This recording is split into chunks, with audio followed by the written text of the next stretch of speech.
Hello everyone, welcome back to my channel.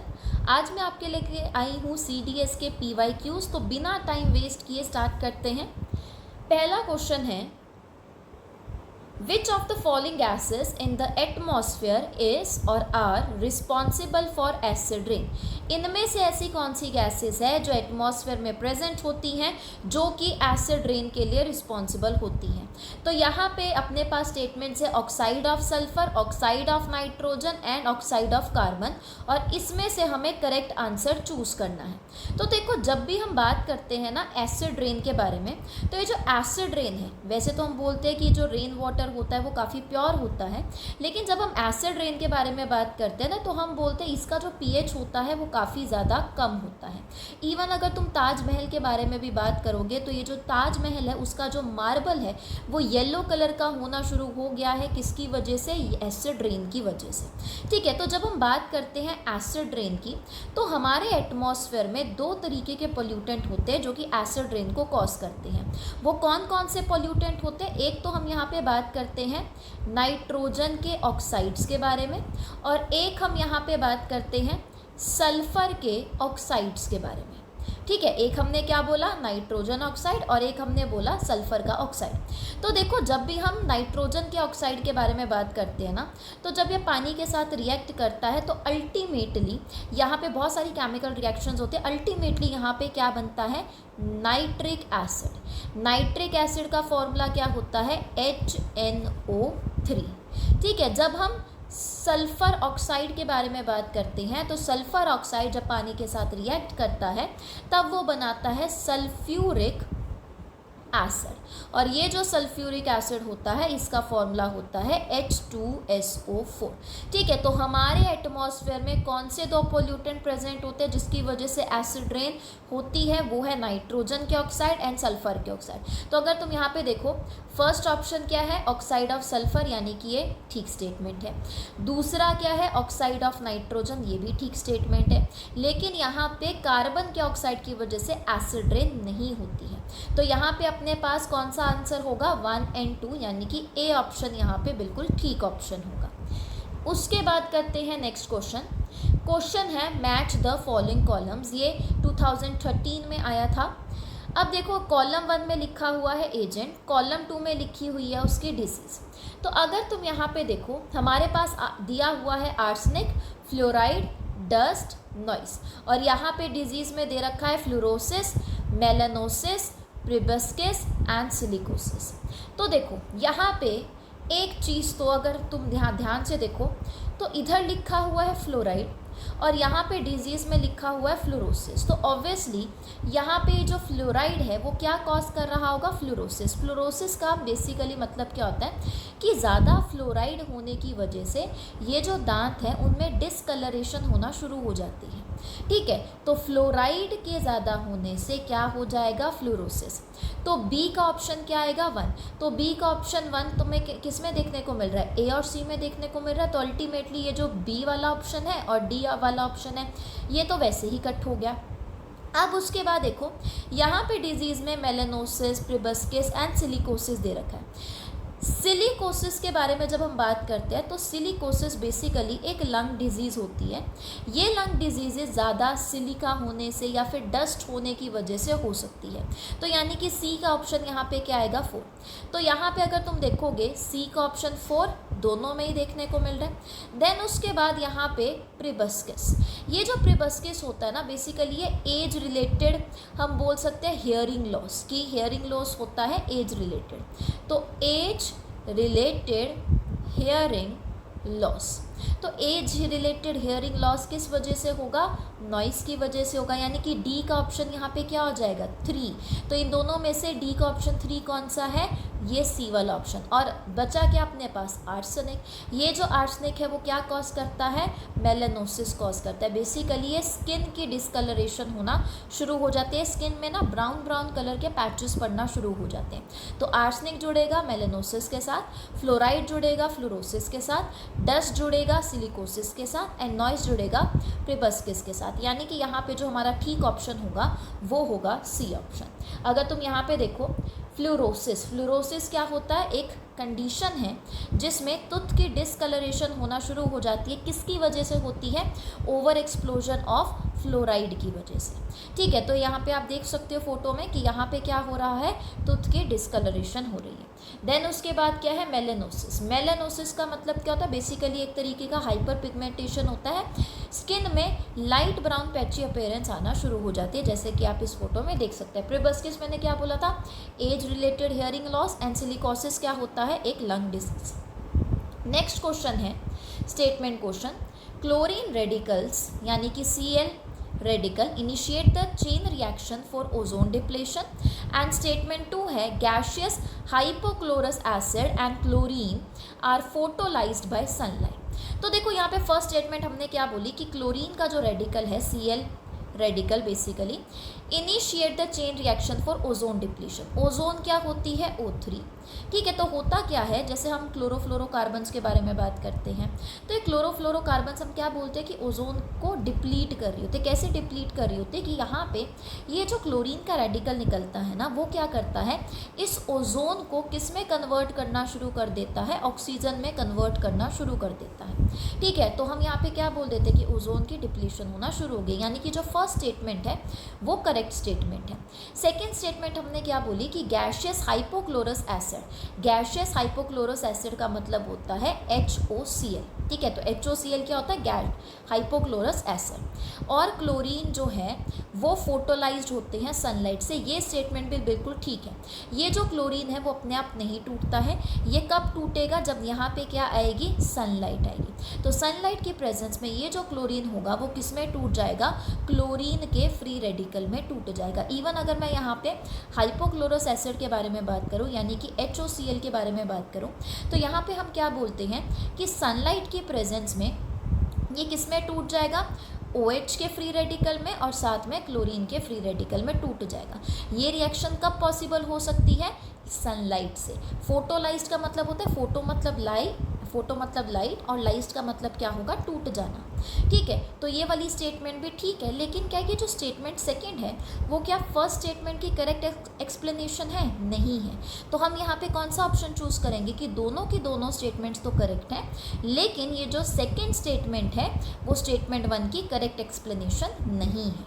Next question करते हैं, nitric oxide pollution can lead to all of the following except. अगर मान लो nitric oxide का pollution हो रहा है तो उससे इनमें से कौन सी चीज़ नहीं होगी। फर्स्ट ऑप्शन है leaf spotting in plants, second option है bronchitis related respiratory problems in human, third है production of corrosive gases to photochemical reaction, and fourth है सिलिकोसिस इन ह्यूमन। ये CDS में 2014 में क्वेश्चन आया था। अब देखो, जब हम नाइट्रिक ऑक्साइड पॉल्यूशन के बारे में बात करते हैं तो ठीक है, उसमें प्लांट्स में लीफ की स्पॉटिंग हो सकती है, लीफ स्पॉटिंग हो सकती है। हमारे ह्यूमंस के अंदर रेस्पिरेटरी प्रॉब्लम्स भी हो सकती हैं, जैसे ब्रोंकाइटिस वगैरह। यहाँ पे इवन हो क्या सकता है, फोटोकेमिकल रिएक्शंस भी हो सकती हैं और उसकी वजह से कुछ कोरोसिव गैसेस बन सकती हैं। लेकिन जब हम सिलिकोसिस के बारे में बात करते हैं तो सिलिकोसिस किस वजह से प्रोड्यूस होता है, सिलिकोसिस किस वजह से होता है, जब ज़्यादा सिलिका जो है वो लंग्स में चला जाए। सिलिकोसिस हमने क्या बोला था, लंग डिजीज़ है बेसिकली। तो ये जो लंग डिजीज़ है वो नाइट्रिक ऑक्साइड पॉल्यूशन की वजह से नहीं होती, यानी कि यहाँ पे ऑप्शन क्या आ जाएगा, डी ऑप्शन आ जाएगा। अगर यहाँ पे इसके एक्सप्लेनेशन पढ़ोगे तो सिलिकोसिस क्या है, एक लंग डिजीज़ है जो किसकी वजह से होती है, सिलिका डस्ट को इनहेल करने की वजह से होती है, और ये डायरेक्टली नाइट्रिक एसिड पॉल्यूशन की वजह से बिल्कुल भी नहीं होती है। नेक्स्ट क्वेश्चन करते हैं, the technique of inducing rain from the cloud is, कि क्लाउड में से अगर तुमको रेन इंड्यूस करनी है यानी कि बेसिकली वेदर की मॉडिफिकेशन करवानी है तो वहाँ पे ये जो टेक्निक है उसको क्या बोला जाता है, 2014 का ये क्वेश्चन है। फर्स्ट ऑप्शन है क्लाउड कंप्यूटिंग, सेकेंड ऑप्शन है क्लाउड कंट्रोल, थर्ड ऑप्शन है cloud engineering, and fourth option है क्लाउड सीडिंग। तो यहाँ पे जो ऑप्शन बनेगा वो बनेगा क्लाउड सीडिंग। अब देखो, जब भी हम क्लाउड सीडिंग के बारे में बात करते हैं तो बेसिकली ये क्या होता है, वेदर वेदर मॉडिफिकेशन टेक्निक होती है। मतलब कि हम यहाँ पे क्या कर रहे हैं, वेदर को चेंज करने का काम कर रहे हैं। कैसे चेंज कर रहे हैं, हम यहाँ पे कुछ सब्सटेंसेस होते हैं जैसे कि सिल्वर आयोडाइड को हम डिस्पर्स करते हैं क्लाउड्स में, जिसकी वजह से बारिश हो जाती है, यानी कि प्रेसिपिटेशन हो जाती है, और इसी प्रोसेस को हम क्या बोल देते हैं, क्लाउड सीडिंग बोल देते हैं। नेक्स्ट क्वेश्चन करते हैं, ये भी मैचिंग का क्वेश्चन है। एक तरफ हमने लिखा हुआ है पॉल्यूटेंट, दूसरी तरफ हमने लिखा हुआ है उसका सोर्स। अब देखो यहाँ पे अगर मैं बात करूँ, एक तरफ लिखा हुआ है micro organism, plant nutrients, sediments and mineral acid. दूसरी तरफ लिखा हुआ है chemical fertiliser, abundant coal mines, domestic sewage, erosion of soil by strip mining and detergent. तो अगर हम बात करें इन सब में से माइक्रो ऑर्गेनिज्म कहाँ पे प्रेजेंट हो सकते हैं, माइक्रो ऑर्गेनिज्म का पॉल्यूशन किस वजह से हो सकता है, डोमेस्टिक सीवेज की वजह से हो सकता है ना।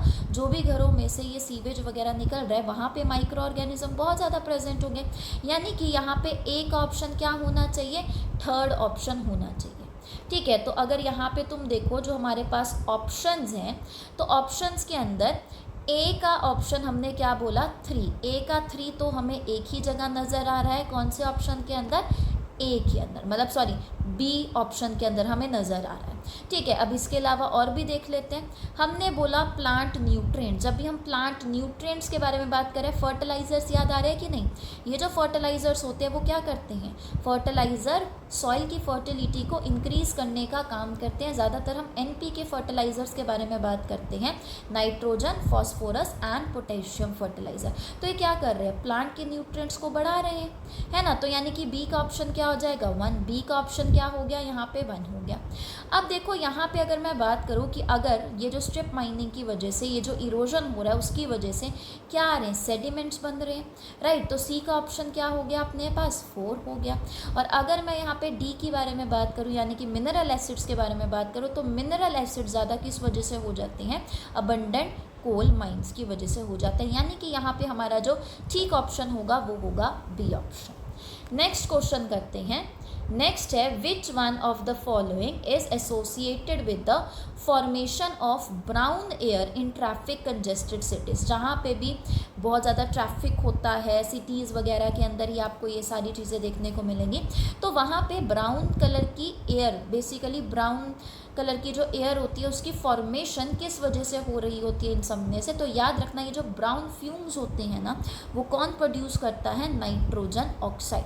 ठीक है, नाइट्रोजन ऑक्साइड ब्राउन एयर या फिर ब्राउन फ्यूम्स जो है वो प्रोड्यूस करता है, यानी कि यहाँ पे हमारा ऑप्शन हो गया बी ऑप्शन। नेक्स्ट क्वेश्चन है, which one of the following chemicals is commonly used by farmers to destroy weeds. Weeds का मतलब होता है अनवांटेड प्लांट्स। तो कभी कभी क्या होता है कि जो भी हम फसलें वगैरह उगा रहे होते हैं उसके साथ साथ कुछ अनवांटेड प्लांट्स भी उग जाते हैं, तो उनको हटाना बड़ा इंपॉर्टेंट हो जाता है, क्योंकि अगर तुम उन वीड्स को या अनवांटेड प्लांट्स को नहीं हटाओगे तो वो कंपटीशन करेंगे मेन क्रॉप्स के साथ। तो हो सकता है वो जो हमारी मेन क्रॉप्स है उनको अच्छे से न्यूट्रिएंट्स वगैरह ना मिले। ठीक है, तो वीड्स को हटाने के लिए हम वीडीसाइड्स का यूज़ कर सकते हैं। तो इनमें से वीडीसाइड कौन सा होता है, इनमें से वीडीसाइड होता है या हर्बिसाइड होता है 2,4-D। ठीक है, ये जो DDT है या मिलाथियो है या मिथाइल ब्रोमाइड है, ये जो DDT और मिथाइल है वो तो इंसेक्टिसाइड्स होते हैं, देखो। ठीक है, और वहीं पे जब हम मिथाइल ब्रोमाइड के बारे में बात करते हैं ना, तो जैसे कि ग्रेन्स वगैरह है जिसको एक जगह रखा जा रहा है, तो वहाँ पे कोई पेस्ट वगैरह ना आ जाए तो उनको कंट्रोल करने के लिए हम मिथाइल ब्रोमाइड का यूज़ करते हैं। हर्बिसाइड कौन सा होता है, यहाँ पे 2,4-D होता है। इसके एक्सप्लेनेशन भी एक बार देख लेते हैं। जब हम बात करते हैं 2,4-D के बारे में, तो 2,4-D क्या होता है, 2,4 डाइक्लोरोफिनॉक्सी एसिटिक एसिड। ये क्या है, एक सिलेक्टिव हर्बिसाइड है जो किसको मारता है, ब्रॉड लीफ वीड्स को मारता है। वीड्स यानी कि अनवांटेड प्लांट्स को मारता है, और ग्रासेस को क्या रखता है, वो अनहार्म्ड रखता है। जब हम DDT के बारे में बात करते हैं तो DDT की फुल फॉर्म क्या होती है, डाइक्लोरो डाइफिनाइल ट्राइक्लोरोइथेन। ये क्या है, एक इंसेक्टिसाइड है। इंसेक्टिसाइड क्या होता है, जो इंसेक्ट को मारने के लिए यूज़ किया जाता है। इसको पास में बहुत ज़्यादा यूज़ किया जाता था, बट ये बहुत ज़्यादा हम बोल सकते हैं कि इन्वायरमेंट फ्रेंडली नहीं होता, हाँ इन्वायरमेंट को हार्म करता है। इसकी वजह से काफ़ी कंट्रीज़ के अंदर इसको बैन भी किया गया है। नेक्स्ट उसके बाद हमने ऑप्शन में देखा था मिलाथियो। ये जो जो मोलैथियो होता है वो क्या है, ऑर्गेनोथायोफॉस्फेट इंसेक्टिसाइड, यानी कि ये भी क्या है, इंसेक्ट्स को मारने के लिए ही यूज़ किया जाता है, पेस्ट को कंट्रोल करने के लिए यूज़ किया जाता है, ये भी हर्बिसाइड नहीं है। और एक अपने पास ऑप्शन में दे रखा था मिथाइल ब्रोमाइड। ये जो मिथाइल ब्रोमाइड होता है ये फ्यूमिगेंट होता है, यानी कि जब भी हम ग्रेन्स वगैरह को स्टोर करते हैं या फिर दूसरी कोमोडिटीज़ को स्टोर करते हैं तो वहाँ पे पेस्ट को कंट्रोल करने के लिए, ताकि ये डिजीज़ वगैरह जो है होती हैं उनकी वजह से वो ना फैल जाए, तो वहाँ को उसको कंट्रोल करने के लिए हम क्या यूज़ करते हैं, मिथाइल ब्रोमाइड का यूज़ करते हैं। ये बेसिकली एक ओजोन डिप्लीटिंग सब्सटेंस होता है और इसको भी मतलब ज़्यादातर अब यूज़ नहीं किया जाता है। ठीक है, तो यहाँ पे अपना आंसर क्या आया था, 2, 4, D, विच इज़ हर्बिसाइड।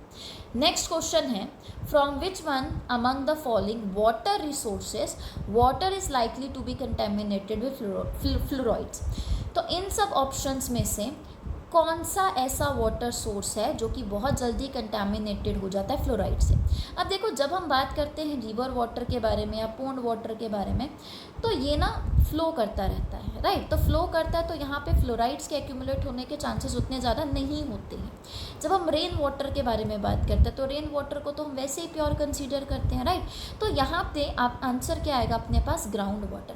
तो हो क्या सकता है कि ये जो अपने सेडिमेंट्स होते हैं, रॉक्स वगैरह होते हैं, वहाँ से जो फ्लोराइड्स होते हैं वो लीच कर सकते हैं ग्राउंड वाटर के अंदर, और ग्राउंड वाटर जो है वो कंटामिनेटेड हो सकता है फ्लोराइड से।